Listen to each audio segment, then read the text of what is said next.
Hi friends, good morning. I hope कि आप लोग ठीक ही होंगे। बिहार एजुकेशन में आप लोग का स्वागत है। आज हम लोग हाई कोर्ट के बारे में चर्चा करेंगे। यह हाई कोर्ट का दूसरा वीडियो यानी कि पार्ट 2। अगर आप लोग पीछे का वीडियो नहीं देखे तो पीछे का वीडियो जाके देख लीजिए ताकि यह समझने में आप लोग को आसान हो जाए। ठीक है फ्रेंड्स, तो हमने आपको इससे पहले हाई कोर्ट के बारे में पढ़ा दिया था कि हाई कोर्ट यानी कि उच्च न्यायालय के जज की नियुक्ति कैसे होता है, उनका क्या कार्य है, वह क्या करते हैं, वह किस तरह से अपने पद पर बने रहते हैं। ठीक है फ्रेंड्स, और आज हम लोग आगे के बारे में चर्चा करेंगे। ठीक है फ्रेंड्स, तो चलिए आगे बढ़ते हैं। अगर आप लोग पीछे का वीडियो नहीं देखे तो पीछे का वीडियो जाके पहले देख लीजिए, तभी आपको यह समझ में आएगा।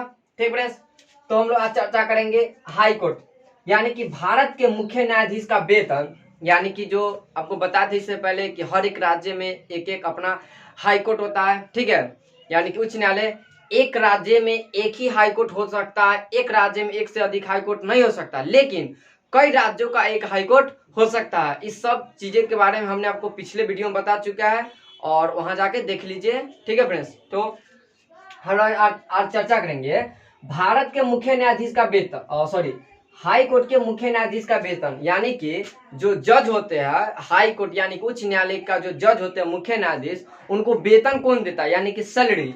तो उनको सैलरी देता है राज्य का संचित निधि। यानी कि देखिए फ्रेंड्स, हर राज्य में एक एक अपना अपना संचित निधि होता है। ठीक है, जिसमें राज्य के योजनाओं के बारे में, राज्य के विकास के बारे में जितने सारे जो पैसा होता है, फंड होता है, वह सब पैसा कहाँ होता है? संचित निधि में ही होता है। ठीक है, या राज्य से जितना टैक्स कलेक्शन किया जाता है वो सब पैसा कहाँ रखा जाता है? तो संचित निधि में रखा जाता है। ठीक है फ्रेंड्स, जिस तरह से हम लोग का एक अपना अकाउंट होता है, ठीक है, उसी तरह से राज्य सरकार का एक अकाउंट होता है जिसे संचित निधि कहते हैं। ठीक है फ्रेंड्स, तो हाई कोर्ट के मुख्य न्यायाधीश को जो वेतन दिया जाता है वो किससे दिया जाता है? तो वह राज्य सरकार देता है और राज्य सरकार संचित निधि से देते हैं। ठीक है, उसके बाद पेंशन, यानी कि जब हाई कोर्ट जो रिटायर हो जाते हैं, यानी कि जो मुख्य न्यायाधीश होता है हाई कोर्ट के उच्च न्यायालय के, जब वो रिटायर हो जाएंगे तो उनको तो पेंशन भी मिलेगा ना। तो उनको पेंशन देता है कौन? भारत सरकार देता है। यानी कि भारत के संचित निधि से इन्हें पेंशन दिया जाता है। परंतु अगर सैलरी की बात करें तो वो कौन देता है? तो राज्य के संचित निधि से उन्हें सैलरी दिया जाता है और पेंशन दिया जाता है उन्हें भारत सरकार पेंशन देता है। यानी कि भारत के संचित निधि से उन्हें पेंशन दिया जाता है। ठीक है फ्रेंड्स, उसके बाद आपको बता दे कि जो ये हाई कोर्ट यानी उच्च न्यायालय के जो न्यायाधीश होते हैं, पूरे संविधान में हाई कोर्ट के न्यायाधीश का कार्यकाल कि वो कितना वर्ष अपने पद पर रहेंगे, इस बात की चर्चा कहीं भी किया गया नहीं है। लेकिन इस बात की चर्चा जरूर है कि हाई कोर्ट का जो जज होता है वह 65 वर्ष की आयु तक अपने पद पर बने रह सकते हैं। यानी कि 65 वर्ष की आयु तक वह पद पर बने रह सकते, उसके बाद वह नहीं रहे। लेकिन कार्यकाल की चर्चा नहीं किया गया कि इतने वर्ष ही पद पर वे रहेंगे। ठीक है फ्रेंड्स, तो आपको याद रहेगा कि 65 वर्ष की आयु तक वे अपने पद पर बने रह सकते हैं। आपको बता दें कि जो मुख्य न्यायाधीश होते हैं उनको वेतन मिलता है 2,80,000 रुपया। वर्तमान में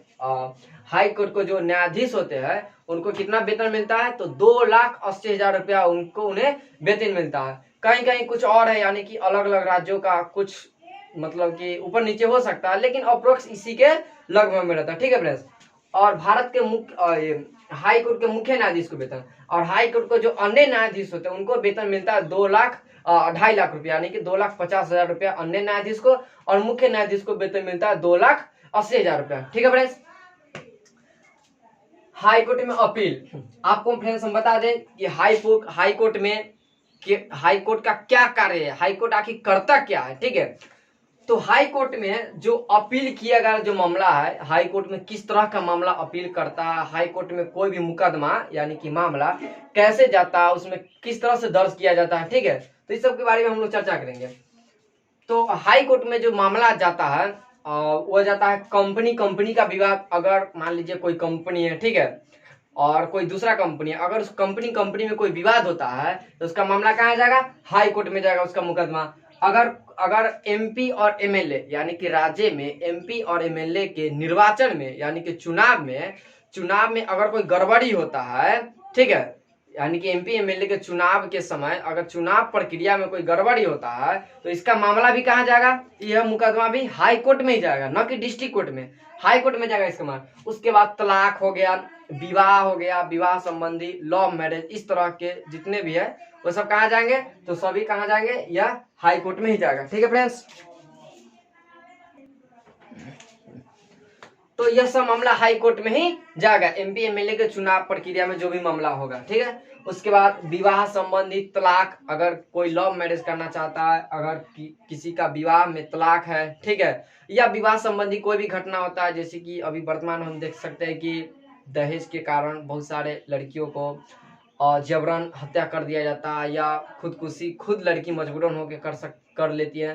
तो यह सब जो बड़ी बड़ी मामला होता है, ये सब कहाँ जाता है, हाई कोर्ट में जाता है। ठीक है फ्रेंड्स, तो हाई कोर्ट में अपील किया गया मामला, एक शब्द है कैवेट और एडमिट सूट। आपको बताते हैं कि अगर कोई व्यक्ति डिस्ट्रिक्ट कोर्ट, अगर कोई मामला डिस्ट्रिक्ट कोर्ट में चल रहा है, ठीक है फ्रेंड्स, अगर कोई मामला डिस्ट्रिक्ट कोर्ट में चल रहा है और उसका फैसला आ गया, अगर कोई व्यक्ति डिस्ट्रिक्ट कोर्ट के फैसला से संतुष्ट नहीं है, डिस्ट्रिक्ट कोर्ट के फैसला से खुश नहीं है, तो वह व्यक्ति अपना अपील हाई कोर्ट में कर सकता है। लेकिन अगर कोई व्यक्ति डिस्ट्रिक्ट कोर्ट से खुश नहीं है, तो अगर डिस्ट्रिक्ट कोर्ट का फैसला आ गया, तो डिस्ट्रिक्ट कोर्ट के फैसला से के 30 दिन के अंदर हारा हुआ व्यक्ति को, जो व्यक्ति हार गया और वह खुश नहीं है डिस्ट्रिक्ट कोर्ट के फैसला है, तो डिस्ट्रिक्ट कोर्ट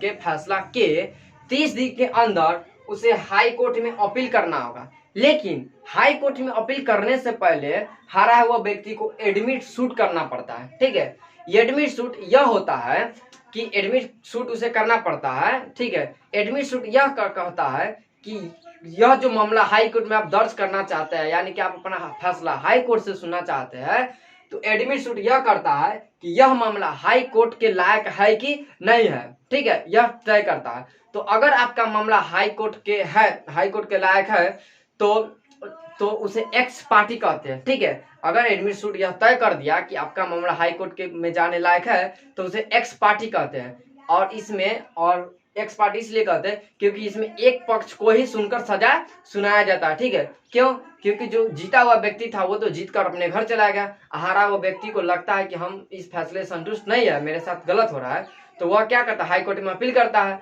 और उसका मामला हाई कोर्ट के लायक है कि नहीं, तो यह कौन तय करता है, तो एडमिट सूट। और एडमिट सूट अगर तय कर दिया कि यह मामला हाई कोर्ट के लायक है, तो उसे एक्स पार्टी कहते हैं, यानी कि इसमें एक पक्ष को ही सुनकर फैसला सुनाया जाता है। ठीक है, तो इस तरह से जो जीता हुआ व्यक्ति है, तो उसके साथ तो अन्याय हो जाएगा, क्योंकि उसको तो इस बात की पता होना चाहिए ना कि हारा हुआ व्यक्ति मेरे साथ अपील किया है, तो हम भी यहाँ पे उपस्थित हो, तो क्या होता है ना, तो जीता हुआ व्यक्ति क्या करता है कि वो भी हाई कोर्ट में अति करता है, कैवेट करता है। कैवेट क्या होता है कि वह कहता है कि अगर इस केस से संबंधित कोई भी मामला अगर हाई कोर्ट में आता है, तो इसकी जानकारी सबसे पहले हमें दिया जाएगा। तो इसके लिए उसे क्या करना होता है, उसे 3000 रुपया जमा करके उसे एक कैवेट बनवाना पड़ता है। ठीक है, जीता हुआ व्यक्ति क्या करता है कि 3000 रुपये जमा करके हाई कोर्ट में एक कैवेट बनवाता है और कहता है कि इस केस से संबंधित अगर कोई भी जानकारी हाई कोर्ट में आता है, तो इसकी जानकारी हमें पहले देनी होगी। ठीक है फ्रेंड्स, तो इस तरह से हाई कोर्ट में मुकदमा चलता है। ठीक है फ्रेंड्स, हाई कोर्ट में वही मुकदमा जा सकता है जो हाई कोर्ट के मुकदमा लायक हो। ये नहीं कि किसी का बकरी चोरी हो जाए या घर में छोट मोट झगड़ा है, आप इसको डायरेक्ट चल जाए हाई कोर्ट में, तो हाई कोर्ट क्या करेगा, लात मार के बिलगा देगा आपको, कहेगा कि जाइए डिस्ट्रिक्ट कोर्ट ना जाइए, पंचायत में इसका पंचायती करवाइए। छोट मोट केस आप लेकर के आ गए हाई कोर्ट में, तो छोटा मोटा केस हाई कोर्ट में नहीं जाता। हाई कोर्ट का एक लिमिटेशन होता है कि इस लायक ही केस हाई कोर्ट में आ सकता है। ठीक है फ्रेंड्स, और आपको बता दें कि न्यायाधीश का जो उच्च न्यायालय का जो न्यायाधीश होते हैं, उनको वेतन, ठीक है, सुविधाएं, पेंशन, उनको वेतन कितना दिया जाएगा, उनको क्या सुविधा दिया जाएगा, यह सब कौन तय करता है, यह सब संसद के सदस्य तय करते हैं, यानी कि लोकसभा और राज्यसभा तय करते हैं कि इन लोगों को क्या दिया जाएगा। आपको बता दें कि न्यायाधीशों को जो मुख्य न्यायाधीश होते हैं, उनको एक अपना घर दिया जाता है, बंगला, बहुत आलीशान, भारत सरकार के द्वारा। ठीक है, उनको एक गाड़ी प्रोवाइड किया जाता है, यानी कि जीवन की जितनी उनकी सुविधा है वह सब भारत सरकार के द्वारा उन्हें प्रोवाइड किया जाता है, क्योंकि वह उस पद पर है, इसलिए। ठीक है भाई, आपको बता दें कि न्यायाधीश सुप्रीम कोर्ट के मुख्य न्यायाधीश स्थायी। आपको बता दें कि अगर सुप्रीम कोर्ट यानी कि सर्वोच्च न्यायालय, उच्चतम न्यायालय के न्यायाधीश, मुख्य न्यायाधीश अगर अपने पद पर नहीं है तो राज्यपाल क्या कर तो भारत के राष्ट्रपति क्या करते हैं कि भारत के किसी भी हाई कोर्ट के मुख्य न्यायाधीश को वह अस्थायी रूप से यानी कि सर्वोच्च न्यायालय का मुख्य न्यायाधीश बना सकता है। ठीक है, ठीक है फ्रेंड्स। तो अगर सुप्रीम कोर्ट का मुख्य न्यायाधीश अपने पद पर नहीं है तो राज्यपाल क्या करेंगे कि भारत के किसी भी हाई कोर्ट के मुख्य न्यायाधीश को वहां से हटा करके अस्थायी यानी कि कुछ समय के लिए भारत का मुख्य न्यायाधीश बना सकता है। ठीक है, जब तक भारत का मेन मुख्य न्यायाधीश अपने पद पर न आ जाए। ठीक है फ्रेंड्स। उसके बाद आपको बताते हैं हाई कोर्ट के जज पर महाभियोग। आपको बता दे फ्रेंड्स कि भारत के मुख्य न्यायाधीश को किस तरह से हटाया जाता है। अगर भारत का मुख्य न्यायाधीश अपने पद पर है तो उनको किस तरह से उनके पद पर से हटाया जाएगा इस बार। अच्छा, तो उन्हें किस प्रक्रिया द्वारा हटाया जाता है, तो उन्हें महाभियोग की प्रक्रिया के द्वारा हटाया जाता है। अगर आपके पास सवाल आता है किसी भी कंपटीशन में, SSC, MTS, CGL, UPSC, BPSC में, तो आपसे सवाल पूछेगा कि भारत के यानी कि उच्च न्यायालय के मुख्य न्यायाधीश को किस प्रकार उनके पद से हटाया जाता है, तो उनको वह यानी कि मुख्य न्यायाधीश को पद पर हटाने के लिए कितना सारा प्रक्रिया, वह उसे संसद द्वारा महाभियोग प्रक्रिया के द्वारा हटाया जा सकता है या मुख्य न्यायाधीश अपना त्याग पद खुद राष्ट्रपति को सौंप दे। ठीक है फ्रेंड्स, ठीक है फ्रेंड्स। या जब उनकी मृत्यु हो जाए तो वह पद पर से खुद ब खुद हट जाते हैं। ठीक है, तो संसद जो है से कि मुख्य न्यायाधीश पर महाभियोग किस तरह से लाते हैं। ठीक है, तो क्या होता है फ्रेंड्स कि अगर संसद के सदस्यों को लगता है कि किसी भी हाई कोर्ट का जज यानी कि मुख्य न्यायाधीश अपना काम ठीक से नहीं कर रहा है, या वह जज अयोग्य है, वह फैसला ठीक से नहीं सुना रहा है, या वह गलत है, या वह दोषी ठहराया गया है, किसके द्वारा, हाई कोर्ट यानी कि संसद के सदस्य द्वारा, तो संसद के सदस्य क्या करते हैं, उन्हें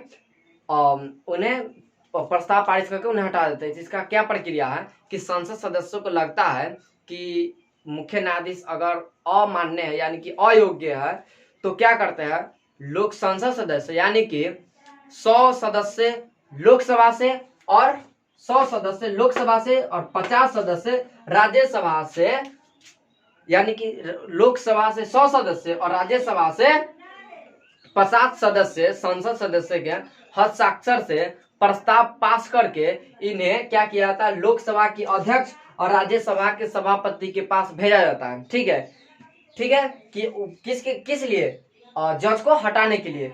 अगर लोकसभा अध्यक्ष और राज्यसभा इसे स्वीकार भी सकते हैं या अस्वीकार भी कर सकते हैं। ठीक है, अगर लोकसभा अध्यक्ष और सभापति इसे स्वीकार कर लिए कि मतलब अगर इसे स्वीकार कर लिए तो वह क्या करेंगे कि लोकसभा अध्यक्ष और राज्यसभा के सभापति यह बात सही या झूठ है इसकी जांच के लिए लोकसभा अध्यक्ष और राज्यसभा के सभापति तीन सदस्यों का एक समिति गठन करेंगे, यानी कि 3 सदस्यों वाला एक समिति का गठित करेंगे। और यह समिति इस बात की जांच करेगा कि जज पर लगाया गया आरोप गलत है या सही है। ठीक है फ्रेंड्स, यह समिति क्या करेगा कि जज पर लगाया गया आरोप सही या गलत है। तो इसमें कितने सदस्य होते हैं, तो 3 सदस्य होते हैं। ठीक है, अगर यह सदस्य यानी कि 3 सदस्यों वाला समिति अगर यह पाती है कि जजों पर लगाया गया यह आरोप सत्य है यानी कि एकदम सही है, तो क्या करेंगे, लोकसभा अध्यक्ष और यानी कि लोकसभा से और राज्यसभा से विशेष बहुमत से, लोकसभा राज्यसभा से विशेष बहुमत से प्रस्ताव को पारित करके लोकसभा अध्यक्ष और सभापति के पास भेजा जाएगा। ठीक है फ्रेंड्स, अगर भेजा जाएगा लोकसभा के अध्यक्ष और सभापति से राष्ट्रपति के पास भेजते हैं और राष्ट्रपति के हस्ताक्षर यानी कि सिग्नेचर के बाद ये जज जो है सर खुद ब खुद अपने पद से हट जाता है। ठीक है, तो राष्ट्रपति के जैसी जाता है, राष्ट्रपति के हस्ताक्षर के बाद उनका पद क्या होता है, समाप्त हो जाता है जज का पद। ठीक है, तो इस प्रक्रिया द्वारा हाई कोर्ट के जज को उसके पद से हटाया जाता है। ठीक है फ्रेंड्स, आपको बता दें कि एक राज्य में यानी कि जहां हाई कोर्ट होता है तो उसमें एक मुख्य न्यायाधीश होते हैं और लगभग 30 से 40 यानी कि अन्य न्यायाधीश होते हैं। जिस राज्य का अपने जरूरत के हिसाब से होता है और अलग अलग राज्यों में अलग अलग मुख्य अन्य न्यायाधीश होते हैं और एक मुख्य न्यायाधीश होते हैं।